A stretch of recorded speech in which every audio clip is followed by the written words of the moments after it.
Peut-on manger des graines quand on a des problématiques de digestion, de colopathie, d'intestin irritable, de ballonnement ou encore de maux de ventre? Bonjour à vous et bienvenue dans cette nouvelle vidéo, je suis ravie de vous retrouver. Je m'appelle Coralie Béguin, je suis naturopathe spécialisée dans les troubles digestifs chroniques et j'accompagne toutes les personnes qui ont des problématiques de digestion à travers des formations en ligne dédiées ou encore à travers des consultations. Donc si ça vous intéresse d'en savoir plus, il faut juste aller sur mon site internet coraliebéguin.com ou dérouler la barre d'informations en dessous de YouTube. Bienvenue à vous dans cette nouvelle vidéo. Aujourd'hui on va parler des graines et notamment à savoir si vous pouvez les consommer quand vous êtes atteint de colopathie ou d'intestin irritable. Alors aujourd'hui vous savez sur internet et notamment dans le monde de l'alimentation et de la santé des magasins bio, on vous recommande de manger des graines. Alors tout ce qui est graines, notamment oléagineux, mais aussi également graines de courge, graines de chia, qui vont être des graines et aussi, je parle aussi dans cette vidéo des oléagineux, donc tout ce qui va être amandes, noix de cajou, noix du Brésil, etc. On nous recommande beaucoup dans les magazines de santé, mais aussi aujourd'hui, comme je vous disais, dans les magasins bio, on dit souvent que pour notre alimentation, il est important de rajouter des graines. Alors je vais vous raconter une petite histoire que j'ai eue il n'y a pas très longtemps en consultation d'une dame qui, par le biais notamment de toutes ces théories qu'on entend, et vous savez que j'aime pas trop qu'on donne des théories, notamment parce qu'une alimentation ne convient pas à tout le monde. Donc en fait, à force d'entendre tout ça, et bien en fait cette dame avait décidé de rajouter 5 cuillères à soupe dans son alimentation quotidiennement de graines de chia. Vous allez peut-être me dire, oh bah c'est peut-être un peu beaucoup quand même 5 cuillères à soupe, mais pour certaines personnes, c'est pas vraiment énorme. Et elle avait lu sur internet qu'il y avait énormément de bienfaits. Donc elle s'était dit que pour son côlon irritable, comme ça pouvait participer au soulagement de certaines crises de colopathie ou encore le fait de se sentir mieux, d'avoir moins de ballonnement, elle s'était dit qu'elle allait en ajouter régulièrement dans son alimentation.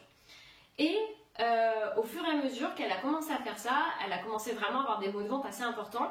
Et à tel point que quand elle a passé la coloscopie qui avait été recommandée par son gastro-entérologue, ils ont retrouvé, pour vous dire, des graines intactes, de graines de chia, dans son côlon. Donc, ça veut dire, alors là, je vous prends un exemple, mais moi c'est ce que j'ai souvent en consultation, beaucoup de personnes se disent, pour ma santé, il faut que je consomme des graines, parce que j'ai lu que c'était bien, parce que c'est riche en oméga 3, parce que c'est bon pour la santé, c'est des bonnes graisses, etc. Mais il faut bien savoir, il faut bien comprendre que les graines sont difficilement assimilables et digestes sur un intestin qui est déjà poreux de base, qui est déjà sensible, qui est déjà irrité. Et dans l'intestin irritable et dans la colopathie, c'est le cas. Un intestin est déjà irrité de base. Donc si on commence encore plus à mettre des choses qui sont irritantes, comme les graines de tournesol, comme les graines de courge ou encore les graines de chia, eh bien au bout d'un moment, en excès, le corps va vous dire mais moi je ne peux pas digérer ça en fait, c'est trop compliqué. Et donc encore une fois, on est dans l'excès. Donc là, 5 cuillères à soupe, bien évidemment, c'était beaucoup trop. Surtout si on ne les fait pas tremper au préalable, etc. Mais là, ce sur quoi je veux vous alerter, c'est est-ce que déjà votre système digestif est en capacité d'assimiler ce type de graines? Les graines demandent un fort pouvoir de digestion et notamment un estomac qui fonctionne très fort, c'est-à-dire qu'on va avoir beaucoup d'acide chlorhydrique au niveau de l'estomac et beaucoup d'enzymes digestives pour pouvoir digérer ça. Si ce n'est pas le cas, eh bien on va se retrouver à avoir des graines intactes au niveau des selles ou encore on va se retrouver à avoir des ballonnements, avoir des gaz, avoir de l'intestin irritable, de l'alternance constipation-diarrhée parce que notre intestin n'est pas capable d'assimiler et de digérer ce type de graines.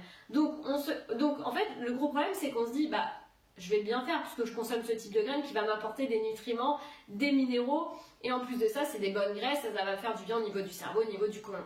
Mais si votre intestin n'est pas capable de digérer, ça va être pire que mieux et finalement un aliment qui est censé être bon pour votre santé va se retrouver à être néfaste.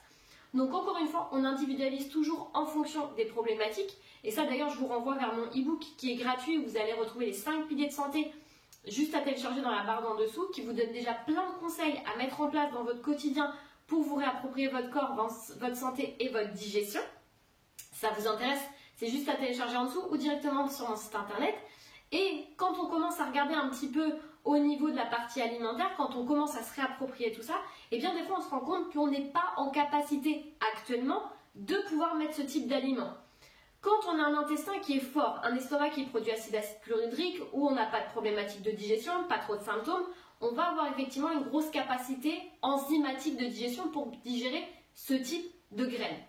Mais si je suis dans le mental, si je dors pas assez, si je suis stressée énormément avec ma vie quotidienne, avec mon conjoint, avec mes enfants, avec mon travail, en fait, votre capacité enzymatique de digestion diminue. Et en fait, ce qu'on s'aperçoit, c'est qu'au fur et à mesure des années, depuis les années 1970, les enzymes digestives ont commencé à diminuer chez nous, les humains, parce que, eh bien, on a beaucoup de pesticides et de métaux lourds qui viennent aussi inactiver une partie de nos enzymes digestives. On a aussi un arrêt de l'allaitement, même si ça tend à reprendre. On a eu une surmédicalisation également. Donc tout ça, en fait, participe au fait que notre intestin et notre système digestif soient moins opérationnels qu'un système digestif dans les années 70-80. Et puis même, vous avez aussi l'agriculture conventionnelle. Beaucoup de personnes mangent des fast-foods, ne prennent plus le temps de manger, grignotent toute la journée, des cafés, etc. Et en fait, au bout d'un moment, on se dit, bah ouais, mais je peux plus digérer correctement. Bah oui, mais en fait, ça fait des années que je mange n'importe comment, que je fais n'importe quoi, parce que mon système digestif le tolérait bien. Et à partir du moment où je commence à mettre des choses qui sont mieux, et ben c'est là où ça part un petit peu en symptômes. Et ça d'ailleurs c'est souvent le constat qu'on fait en consultation, c'est qu'on me dit mais avant je mangeais n'importe quoi, je mangeais des McDo, je grignotais, je pouvais boire n'importe quoi, j'avais pas de symptômes. Et à partir du moment où j'ai commencé à m'intéresser à mon corps et à mettre en place de l'alimentation santé, et bien je m'aperçois que je digère moins bien. Et oui, parce qu'en fait, quand vous réintégrez des fibres ou des choses que vous n'avez pas l'habitude d'avoir mangées, et notamment des graines, eh bien votre côlon va être un petit peu irrité. Donc c'est toujours important de commencer avec parcimonie quand vous réintégrez des graines déjà, premièrement. Et si vous ne les tolérez pas, ben, ne vous forcez pas à les mettre dans votre alimentation en vous disant c'est bon pour ma santé, ça m'apporte plein de minéraux, plein de fibres, plein de graisses, etc. Ben non, en fait, si votre corps il vous dit non, c'est pas la peine. Et encore plus si vous retrouvez des graines non broyées, non intactes, dans vos selles, ça veut clairement dire déjà que votre estomac ne fonctionne pas bien, mais qu'en plus que votre système digestif est pour eux. Donc attention avec les graines que vous utilisez. Moi je recommande toujours avec parcimonie. Vous testez, vous voyez comment ça se passe.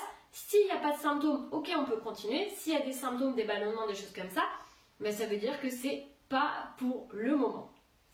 Voilà, en tout cas j'espère que cette vidéo vous a plu, j'espère que vous avez appris de nombreuses choses.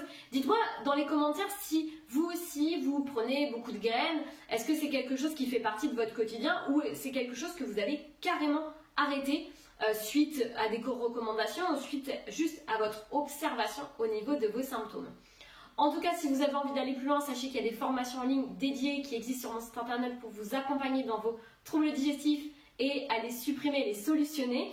Et puis, si vous avez envie de me consulter, eh bien, sachez qu'il y a une équipe de naturopathes dédiés, formés à ma méthode, qui vous reçoit également en consultation.